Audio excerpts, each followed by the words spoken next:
Monsieur Sraj, bonjour. Bienvenue à l'Observateur du Maroc et d'Afrique. La première question sera quels sont, selon vous, les défis auxquels est confrontée aujourd'hui l'agriculture africaine en général et marocaine en particulier? L'Afrique connaît depuis un moment déjà toute une série de contraintes.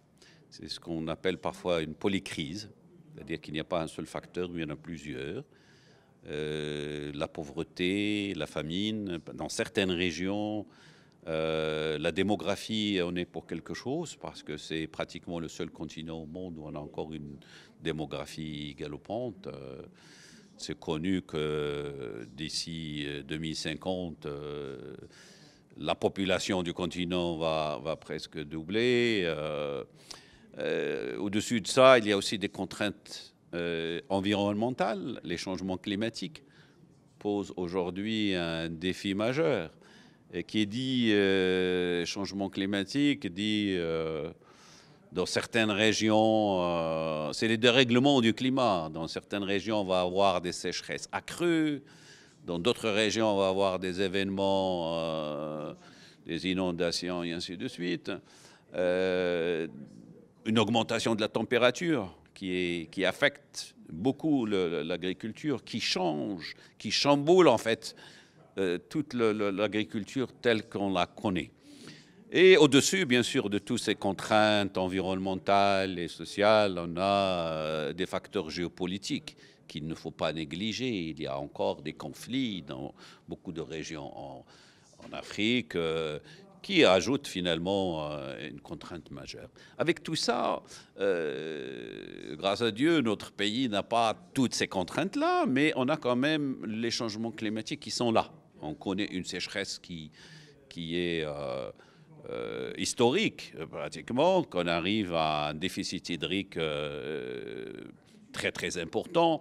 Et donc voilà, nos problèmes sont en partie ceux de l'Afrique, mais bien sûr, chaque partie de l'Afrique a ses spécificités. Alors bien sûr, ça pose un défi majeur sur l'agriculture, et notamment sur la sécurité alimentaire et l'intrusion du continent. Maintenant, pour trouver des solutions, il y a ce qui est général à tout le continent, mais il y a aussi ce qui est particulier à chaque pays. Et comment cette notion d'intelligence artificielle aujourd'hui peut-elle contribuer à améliorer la productivité et lutter contre ces changements climatiques? L'intelligence artificielle est en plein essor, plein développement. On ne sait pas encore vraiment avec précision quels vont être les impacts. C'est certes que c'est en train de changer beaucoup de champs scientifiques, la recherche. Alors, en particulier, pour répondre à votre question sur l'agriculture, tout le volet digital déjà, ce qu'on appelle l'agriculture digitale, qu'on a connu dans les années récentes et dernières décennies, a eu beaucoup d'applications du digital.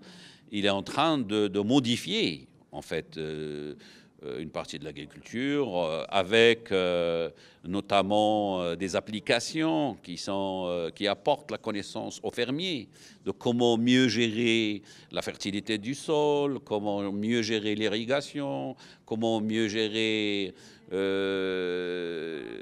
les facteurs biotiques et abiotiques, donc les insectes, les champignons, tout ça.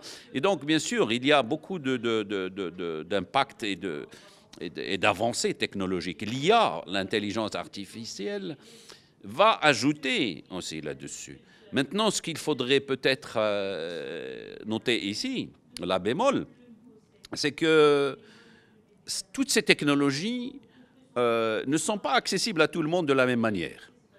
Alors, ce qu'on oublie, par exemple, c'est qu'une grande partie de l'Afrique reste encore un petit peu en dehors de toute cette course vers la technologie et l'innovation.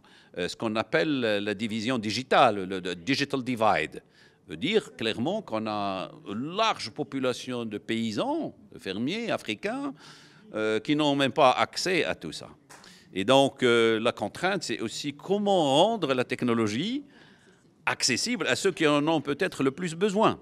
Et voilà, en l'occurrence, cette semaine, à l'UM6P, pour notre semaine de la science, nous allons avoir une journée avec un débat avec des experts internationaux. Notamment, on a invité un expert de la Banque mondiale, on a invité un autre expert de la FAO, pour mettre ce débat au cœur de notre réflexion d'aujourd'hui. Et comment aussi positionner notre université dans ce débat au niveau africain. C'est-à-dire comment profiter de toutes ces avancées de la technologie et comment les rendre accessibles à un large nombre de paysans et de fermiers en Afrique. Et cela peut-il résoudre les problèmes de changement climatique en partie? Malheureusement, les changements climatiques, les scientifiques, en tant que scientifiques, on voit le côté irréversible.